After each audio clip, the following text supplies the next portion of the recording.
आप देख रहे हैं हमारा वीकली शो पूर्ण विराम।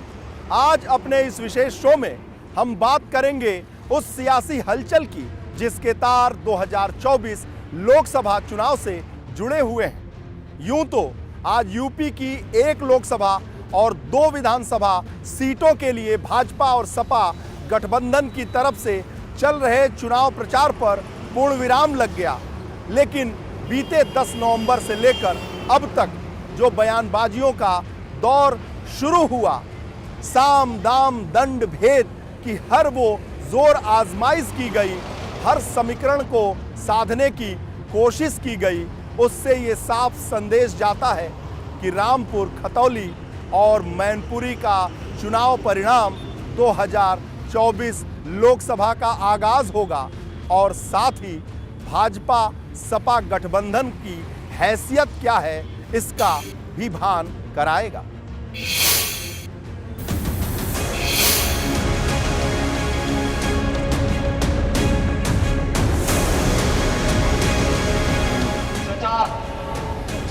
शिवपाल का उनकी स्थिति तो पेंडुलम जैसी हो गई।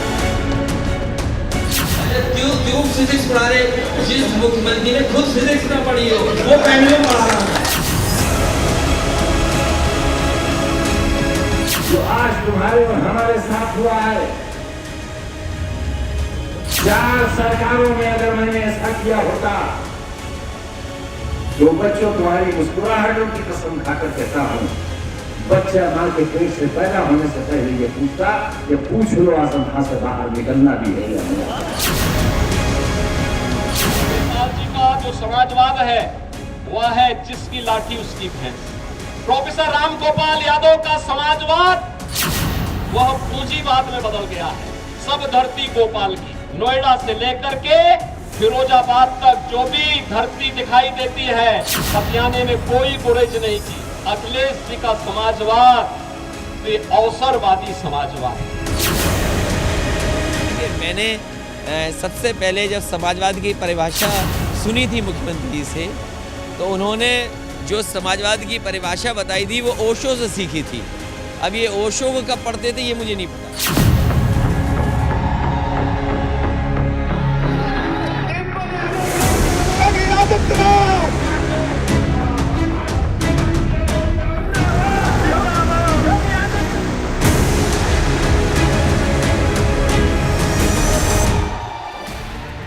राजनीति के रण क्षेत्र में प्रचार के तूफान पर पूर्ण विराम लग चुका है। दावों के शक्ल में उठता बयानों का अंधर थम चुका है। अब गेंद जनता के पाले में है। जनता को फैसला करना है कि किसे चुनना है और किसे संघर्ष का आदेश देना है। यूं तो यूपी की एक संसदीय सीट और 2 विधानसभा सीटों पर उपचुनाव हो रहे हैं, लेकिन केंद्र और राज्य की सत्ता में काबिज भाजपा और मुख्य विपक्षी दल समाजवादी पार्टी गठबंधन ने जिस तरह से चुनाव लड़ा है, संदेश और संकेत साफ है कि दोनों के लिए उपचुनाव महज एक चुनाव नहीं बल्कि 2024 में होने वाले लोकसभा चुनाव की तैयारी है।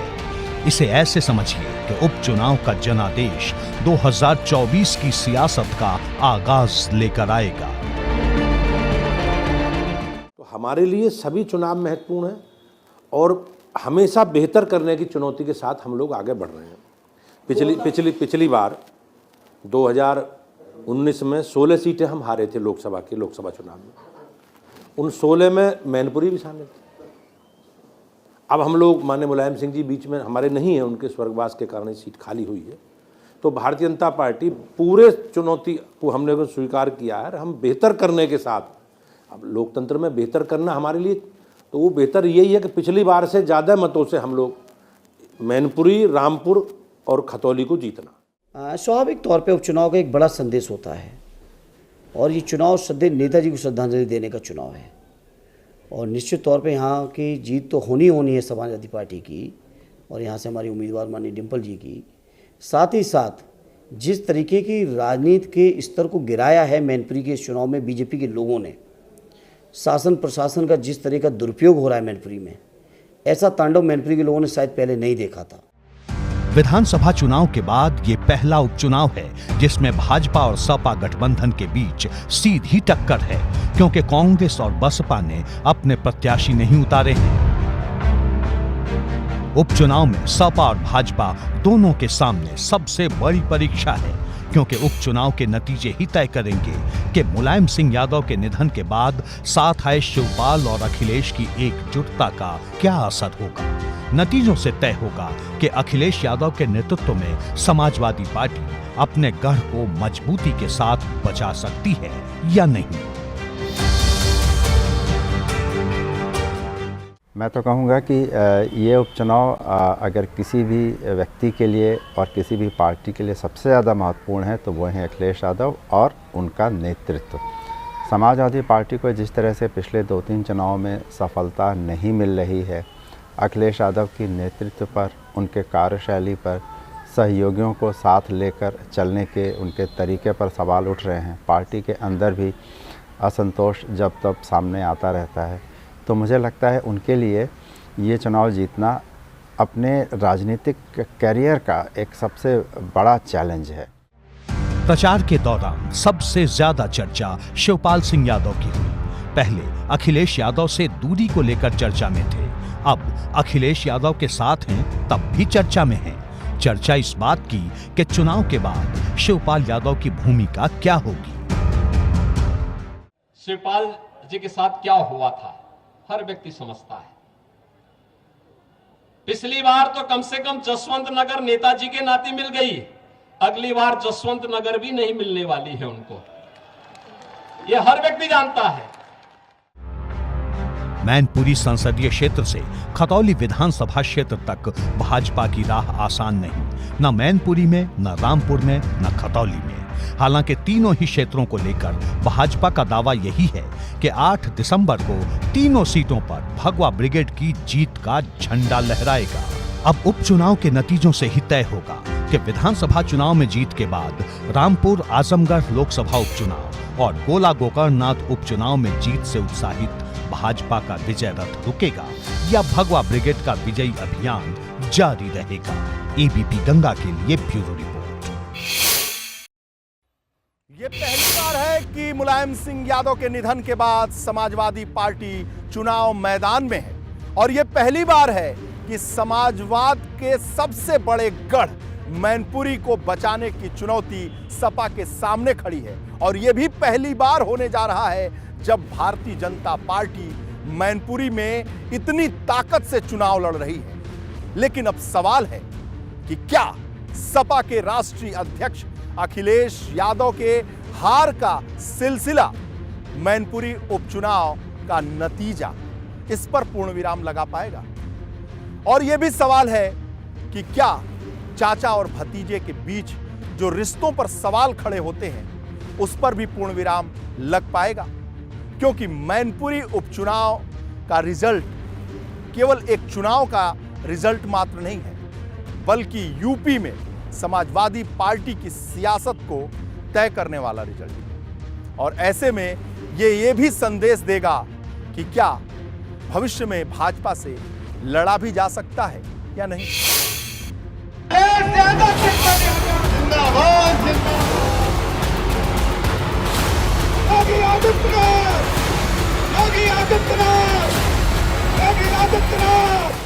यूं तो मैनपुरी के महासमर में डिंपल यादव और रघुराज शाक्य के बीच सीधा मुकाबला है, लेकिन ये अखिलेश यादव और शिवपाल यादव की अग्नि परीक्षा भी है। अखिलेश यादव और शिवपाल यादव की अग्नि परीक्षा इसलिए क्योंकि नेताजी के निधन के बाद मैनपुरी में समीकरण भी बदल गए हैं, जिसके संकेत तभी मिल गए थे जब अखिलेश यादव तमाम मतभेदों को भुलाकर शिवपाल यादव से मिलने पहुंच गए और शिवपाल भी नेताजी की विरासत के लिए अखिलेश के साथ खड़े हो गए। शिवपाल तो यहां तक कह गए कि वो अखिलेश के लिए अपना पूरा जीवन दे सकते हैं। नेताजी की कौन है बहू है? बहू डिंपल बहू है, बोलिए। और हमारी बहू है, हमारी बहू है, अखिलेश की पत्नी है।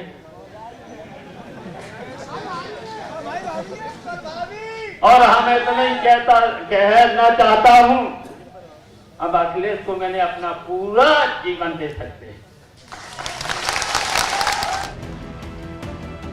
दरअसल बीते कई चुनावों में मैनपुरी लोकसभा सीट पर भाजपा ने उस अंदाज में चुनाव नहीं लड़ा है जैसा उपचुनाव के दौरान भाजपा की रणनीति रही है।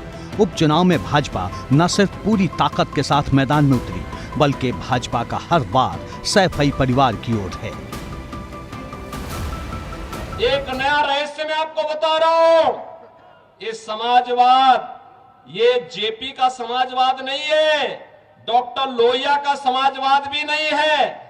चचा शिवपाल तो डॉक्टर लोहिया के बारे में लिखते हैं, लेकिन उनको स्वयं नहीं मालूम होता है कि वे क्या लिख रहे हैं। शिवपाल जी का जो समाजवाद है वह है जिसकी लाठी उसकी भैंस। प्रोफेसर राम गोपाल यादव का समाजवाद वह पूंजीवाद में बदल गया है। सब धरती गोपाल की, नोएडा से लेकर के फिरोजाबाद तक जो भी धरती दिखाई देती है, हथियाने में कोई गुरेज नहीं की। अखिलेश जी का समाजवाद तो अवसरवादी समाजवाद है। देखिए, मैंने सबसे पहले जब समाजवाद की परिभाषा सुनी थी मुख्यमंत्री जी से, तो उन्होंने जो समाजवाद की परिभाषा बताई थी वो ओशो से सीखी थी। अब ये ओशो को कब पढ़ते थे ये मुझे नहीं पता। 1996 से अब तक मैनपुरी संसदीय सीट पर समाजवादी पार्टी का कब्जा रहा है, लेकिन इस बार समाजवादी पार्टी के लिए हालात वैसे नहीं। 2019 में मुलायम सिंह यादव को 53.8% वोट मिले थे, जबकि भाजपा को 44.1%। मतलब ये कि 2019 में मैनपुरी संसदीय सीट पर सपा और भाजपा के बीच 9.7% वोट का फासला था। इसी फासले को पाटने के लक्ष्य के साथ भाजपा मैनपुरी के चुनाव मैदान में उतरी, तो सपा के सामने 2019 में मिले वोट प्रतिशत को बचाए रखने के साथ रिकॉर्ड जीत का रास्ता तैयार करने की चुनौती है। अखिलेश यादव उत्तर प्रदेश के निर्विवाद मुख्य विपक्षी नेता हैं। उनके पास बीजेपी से जो अंतर है वोटों का, वो करीब 7% का है, और इस अंतर को रिकवर करना अखिलेश की रणनीति का हिस्सा होना चाहिए। मैनपुरी में जिस तरह की राजनीतिक चुनौती से वो रूबरू हैं और जिस तरह का उन्होंने उस चैलेंज को स्वीकार करते हुए ज़मीन पे उतर कर लोगों को एकजुट करने की कोशिश की है, हर वर्ग हर जाति, तो मुझे लगता है कि इस चुनाव से जो सीख उनको मिलेगी उससे अखिलेश को बेनिफिट होगा और अखिलेश का भविष्य सुधर सकता है अगर वो चुनाव जीतते हैं तो भी। यहाँ गौर करने वाली बात यह है कि 2019 लोकसभा चुनाव में मुलायम सिंह यादव मैनपुरी से प्रत्याशी थे और उपचुनाव में डिंपल यादव प्रत्याशी हैं। अखिलेश के नेतृत्व में समाजवादी पार्टी चुनाव मैदान में है, जबकि साल 2019 में हुए लोकसभा चुनाव में भाजपा की रणनीति वैसी नहीं थी जैसी अब दिखाई दे रही है। शायद यही वजह है कि सैफई परिवार को न सिर्फ एकजुट होना पड़ा, बल्कि नेताजी के नाम पर अपने ही गढ़ में घर घर जाकर वोट मांगना पड़ा। 1996 से लेकर 2019 तक मैनपुरी में ऐसी स्थिति शायद ही कभी दिखी हो। देखिए, मैनपुरी माननीय मुलायम सिंह जी की धरती है, ये समाजवादी धरती है और कृषि प्रधान जनपद है। यहाँ से समाजवादी पार्टी के उम्मीदवार डिंपल यादव ही चुनाव जीतेंगे। 2024 में भारतीय जनता पार्टी का देश से सफाया होगा और भारतीय जनता पार्टी की सरकार 2024 में नहीं बनेगी, विपक्ष की सरकार बनेगी केंद्र में और प्रदेश में।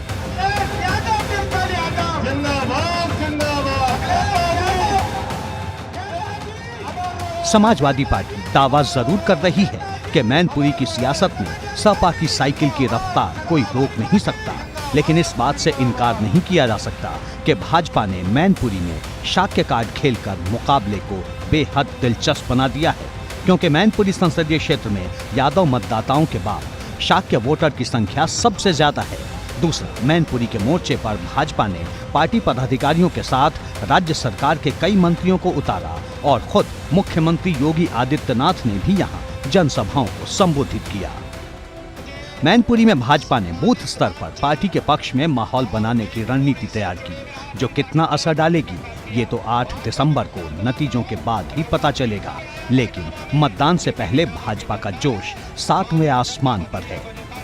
इस उत्तर प्रदेश में और देश में जो जन कल्याणकारी योजनाओं से आम जन को माननीय मोदी जी की सरकार ने 2014 से लेकर के और उत्तर प्रदेश में 2017 से लेकर के योगी जी सरकार ने जो जन कल्याण के काम किए हैं, निश्चित रूप से इस उत्तर प्रदेश का, इस देश का मतदाता और मैनपुरी लोकसभा का विशेष करके मतदाता आज स्वतंत्र रूप से महसूस करता है कि भारतीय जनता पार्टी की सरकारें आने के बाद जो प्रधानमंत्री आवास, मुख्यमंत्री आवास और जितनी सड़कों का निर्माण इस क्षेत्र में हुआ है।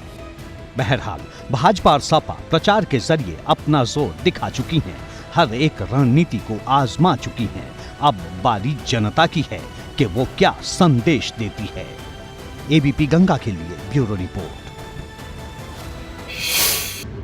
लंबे समय से सैफई परिवार समाजवादी सियासत के केंद्र में रहा है, लेकिन आज उस परिवार की साख दांव पर है, तो दूसरी तरफ समाजवादी सियासत के सबसे बड़े मुस्लिम चेहरे आजम खां को भी चुनौतियों से दो चार होना पड़ रहा है। पिछले एक हफ्ते के अंदर अपनी इज्जत बचाने के लिए आजम खान ने हर वो तरकीब निकाली, गम और गुस्से का इजहार किया, इमोशनल कार्ड तक खेला। वहीं भाजपा ने भी अपनी पूरी ताकत झोंक दी है। ऐसे में अब सवाल है कि जनता सपा या भाजपा किसकी राजनीति पर पूर्ण विराम लगाती है।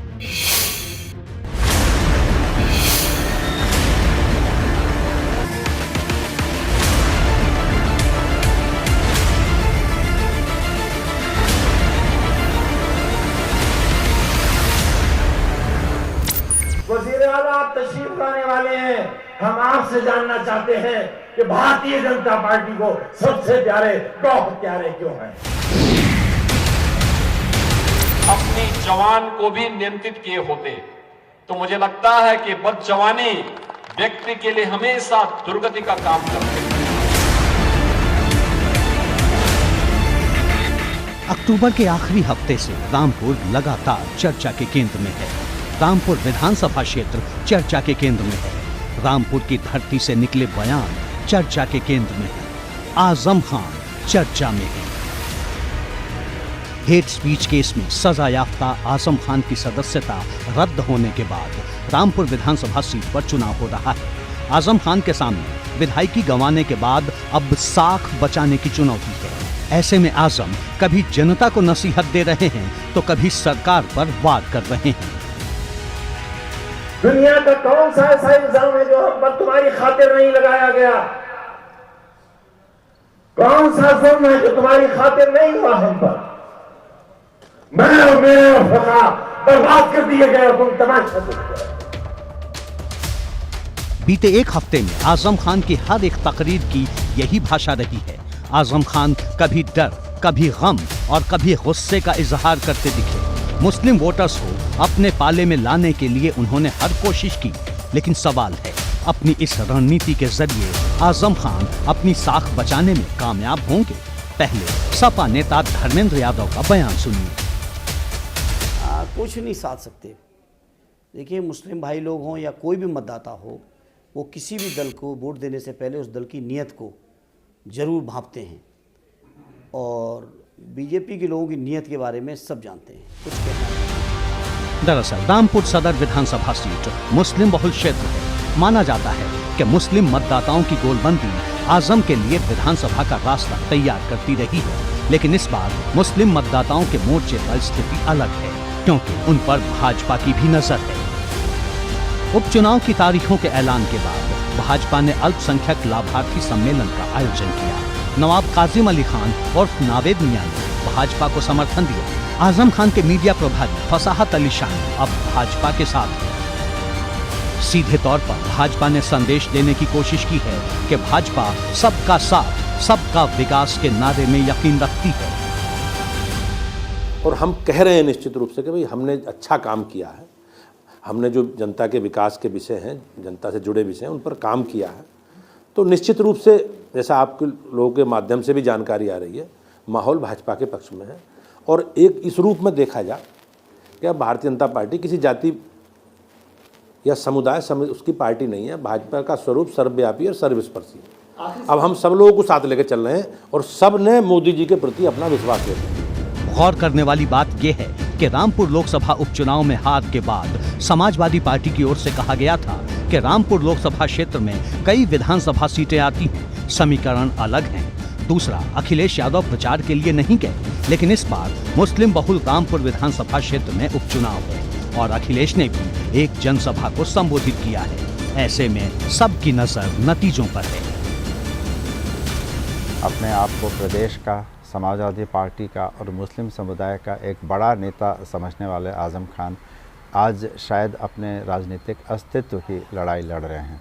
ऐसे में अगर वे अपने समर्थित कैंडिडेट को चुनाव जितवाने में सफल होते हैं तो समाजवादी पार्टी में और उस पूरे क्षेत्र में उनका जो एक रसूख एक प्रभाव हुआ करता था, उसके बारे में लोग फिर से सोचेंगे कि हाँ, आज़म खान आज भी मायने रखते हैं। रामपुर वो सीट है जो ये तय करती है कि उत्तर प्रदेश में मुस्लिम मतदाता क्या चाहता है और उसकी ताकत कितनी बची रह गई है। आज़म खान का ये गढ़ है, तो मुझे लगता है कि वहाँ पर जो दांव खेला गया है वो वही है। आसिम का मुस्लिम उम्मीदवार को वहाँ पर उतारा गया है और जाहिर तौर पर एक लीगेसी की लड़ाई है वहाँ पर। रामपुर विधानसभा चुनाव में एक और सवाल बड़ा हो चला है। ये सवाल मुस्लिम मतदाताओं और भाजपा से जुड़ा है। दरअसल भाजपा लगातार दावा कर रही है कि मुस्लिम मतदाता उसके साथ जुड़ रहे हैं। इन दावों की हकीकत क्या है? क्या वाकई मुस्लिम मतदाताओं का झुकाव भाजपा की ओर बढ़ रहा है या फिर मुस्लिम समाज आज़म खान के साथ अभी भी मजबूती के साथ खड़ा है? उपचुनाव के नतीजे इन दावों पर पूर्ण विराम लगाने वाले होंगे। एबीपी गंगा के लिए ब्यूरो रिपोर्ट। पश्चिमी उत्तर प्रदेश का खतौली विधानसभा क्षेत्र, जहां 2013 में सुलगी हिंसा को केंद्र बनाकर 2014 से लेकर अब तक भाजपा ने अपने जीत का रास्ता साफ किया है, लेकिन इस बार उसे कड़ी चुनौती मिल रही है। इसलिए भाजपा ने अपने सभी सांसदों, विधायकों और मंत्रियों की एक फौज वहां लगा दी। चुनावी बयानबाजी में राजनीति का हेलीकॉप्टर और बाहुबल को आधार बनाकर बहुत सारे बयानबाजी रालोद और सपा और भाजपा की तरफ से किए गए। बहुत सारे वादे किए गए। ऐसे में अब सवाल उठता है कि जनता किस पर भरोसा करती है और किसके वादों पर पूर्ण विराम लगाती है। योगी तो उत्तर में रहते हैं, छोटा वो कहते हैं, मैं उनको भी कहूंगा तो मुस्कुराओ क्या। आपने देखा मुजफ्फरनगर में विवाद हुए, कमाल कांड की घटना हुई, सबके लिए कष्टदायक, लेकिन बड़ा कष्टदायक ये है कि सरकार उनके संरक्षण में खड़ी है। अब किसान जाग चुका है, अब जब किसान किसी से गिरने वाला नहीं है। कमाल का बवाल इस समाजवादी पार्टी का कलंक है।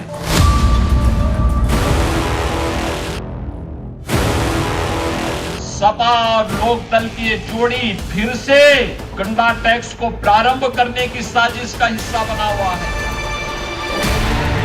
खतौली विधानसभा सीट पर रालोद और भाजपा के बीच सीधी टक्कर है।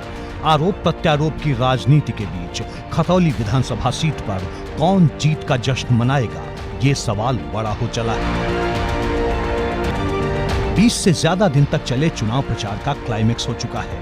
10 नवंबर को उपचुनाव की अधिसूचना जारी होने के बाद से अब तक खतौली विधानसभा क्षेत्र में सबसे ज्यादा चर्चा साल 2013 में हुए कवाल कांड की हुई, जिसे आधार बनाकर भाजपा 2014 लोकसभा चुनाव से अब तक जीत का इतिहास लिखती रही है।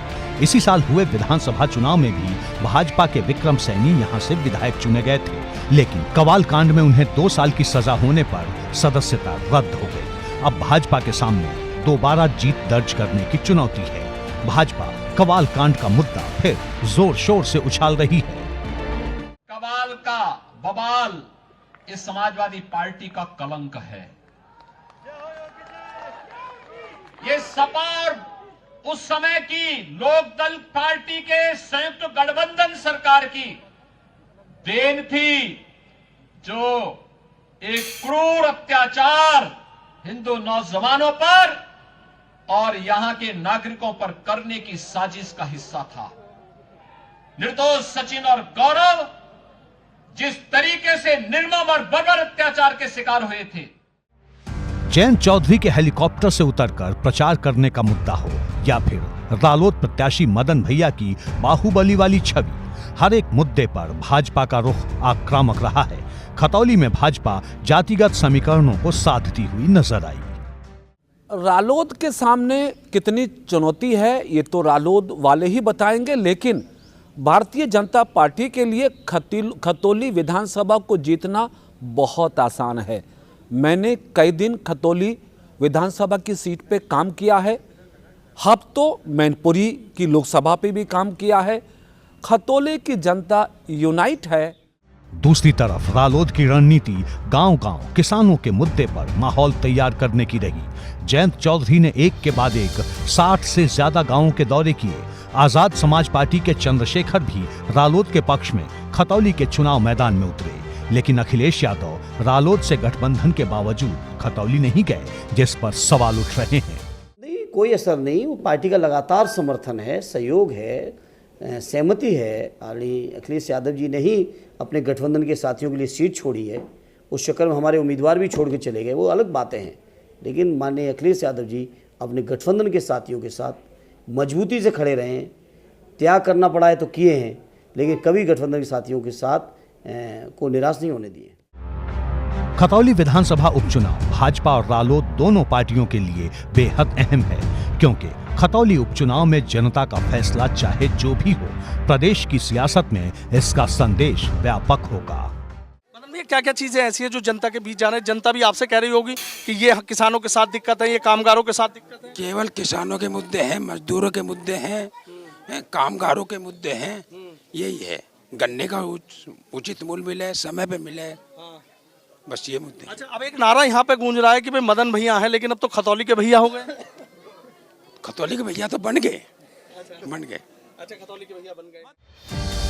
प्रचार खत्म होने के बाद अब भाजपा और रालोद की नजरें 5 दिसंबर को होने वाले मतदान पर हैं, क्योंकि मतदान को लेकर जनता के उत्साह से ही तस्वीर काफी हद तक साफ हो जाएगी कि उसका रुझान किधर है। एबीपी गंगा के लिए ब्यूरो रिपोर्ट।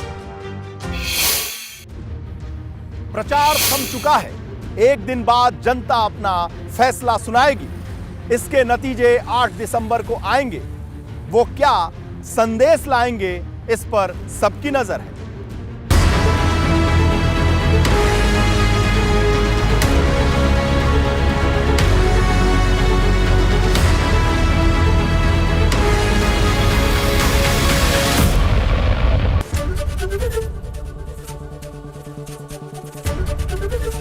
एबीपी गंगा, खबर आपकी, जुबान आपकी।